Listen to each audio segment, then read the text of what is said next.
nosso curso com Maria, a mãe de Jesus, está abordando a presença de Maria esboçada no Antigo Testamento. No bloco anterior, examinamos o texto de Gênesis 3,15. E agora vamos ver um outro esboço ainda mais forte, eu diria mais completo. Isaías capítulo 7, versículos de 10 a 14. Começo lendo esta passagem do profeta Isaías.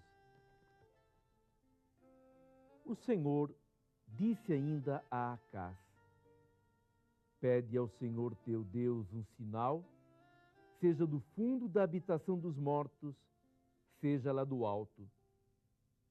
Acaz respondeu: de maneira alguma, não quero pôr o Senhor à prova. Isaías respondeu: ouvi, casa de Davi, não vos basta fatigar a paciência dos homens? Pretendes cansar também o meu Deus? Por isso, o próprio Senhor vos dará um sinal. Uma virgem conceberá e dará à luz um filho, e o chamará Deus conosco. É preciso levar em conta o contexto histórico deste texto, desta passagem bíblica. Pelo ano 734, 733 antes de Cristo, o rei de Damasco, Razom, e o de Israel, Faceia, declararam guerra contra o reino de Judá, onde Acaz, uma pessoa jovem de apenas 20 anos, era rei. O rei Acaz, de 20 anos. O motivo dessa guerra: Acaz recusara-se a unir-se a eles na luta contra Teglat-Falazar III, rei da Síria.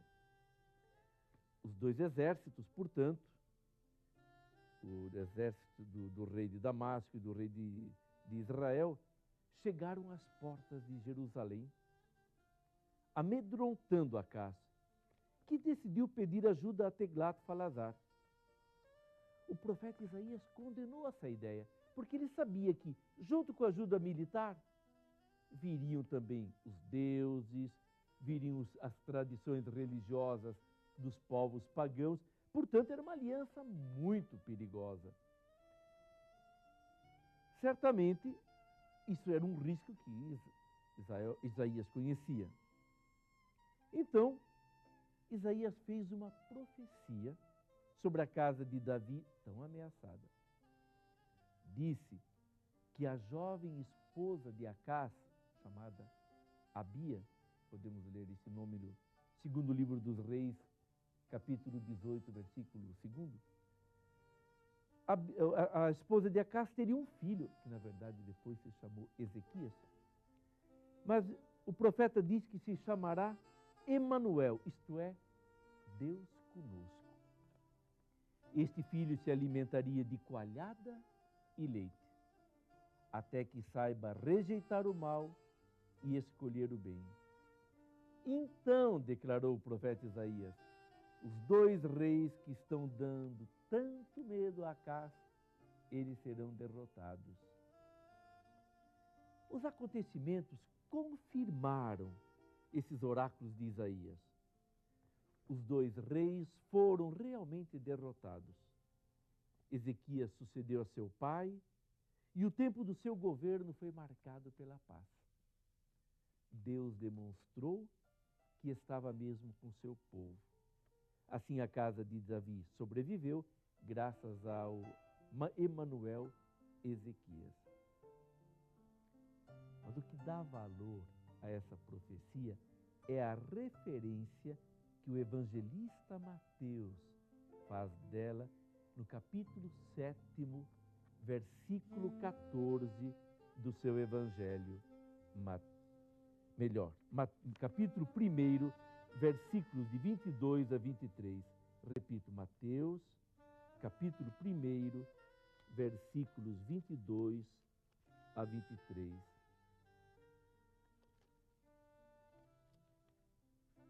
diz assim: tudo isto aconteceu, está falando do nascimento de Jesus e do sonho de José. Tudo isso aconteceu para que se cumprisse o que o Senhor falou pelo profeta: eis que a Virgem conceberá e dará à luz um filho, que se chamará Emanuel.